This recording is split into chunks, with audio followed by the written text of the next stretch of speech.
តោះមុខហូបយើងថ្ងៃនេះគឺពងថៃដាក់ជាមួយនឹងស្បែកជ្រូកហើយយើងយកវាទៅចំហុយស្បែកជ្រូកកំពុងតែចិញ្ច្រាំនេះបន្លែគឺ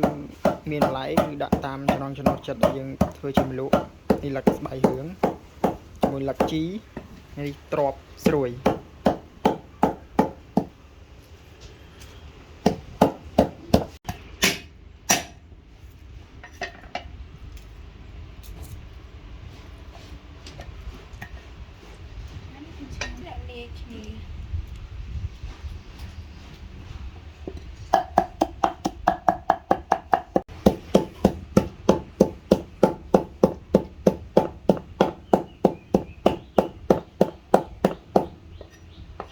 តើឡើងចាប់ដើមដាក់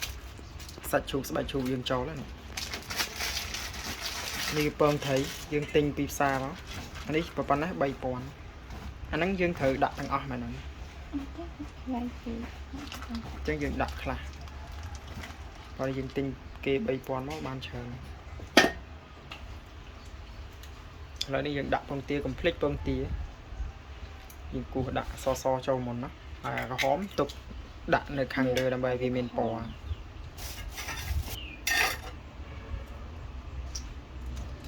យើងផ្អៀងវាឲ្យសវាធ្លាក់ចុះ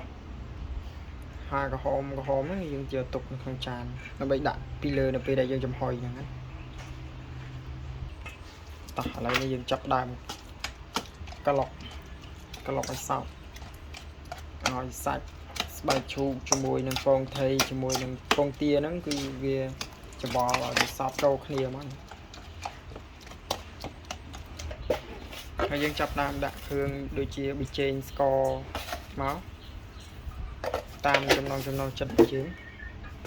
អំបិលគឺយើងកុំដាក់ថែមអីព្រោះដោយសារប្រៃពីពងថៃមកហើយស្ករដាក់រៀងច្រើនតិចដើម្បីឲ្យវាមានរសជាតិផ្អែមហើយឥឡូវនេះគ្រឿងដែលយើងបានចិញ្ច្រាំហ្នឹងគឺយើងដាក់វាចូលមកមានដូចជាខ្ទឹមសហើយលឹកខ្ទឹមនិងម្ទេសគឺយើងដាក់តាមចំណង់ចិត្តទៅដូចជាម្ទេសអីដែលចូលចិត្តហឹរអីគឺយើងដាក់ឲ្យច្រើនច្បល់ឲ្យសោកចូលគ្នាតោះឥឡូវនេះគឺច្បល់ចូលគ្នាហើយយើងចាប់ផ្ដើមយកវាយកទៅដាក់នៅចំហុយ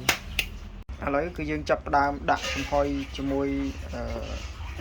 ទឹកដាក់ឆ្នាំងបែបនេះមកហើយទឹកគឺយើងដាក់បន្តិចនៅខាងក្រោមដាក់ច្រើនពេកវាហួតមកគឺចូលនៅក្នុងពងថៃរបស់យើងវាលិចទឹកច្រើនជាងវាលិចចំហុយតវាឡើងមកខាងលើតោះឥឡូវចាប់ដើមបើកមកដាក់ពងទាពីលើឥឡូវគឺបានឡើងមកខ្លះហើយ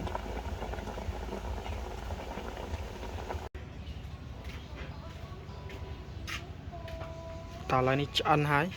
ពងថៃរបស់យើងខាងលើនេះវាមាន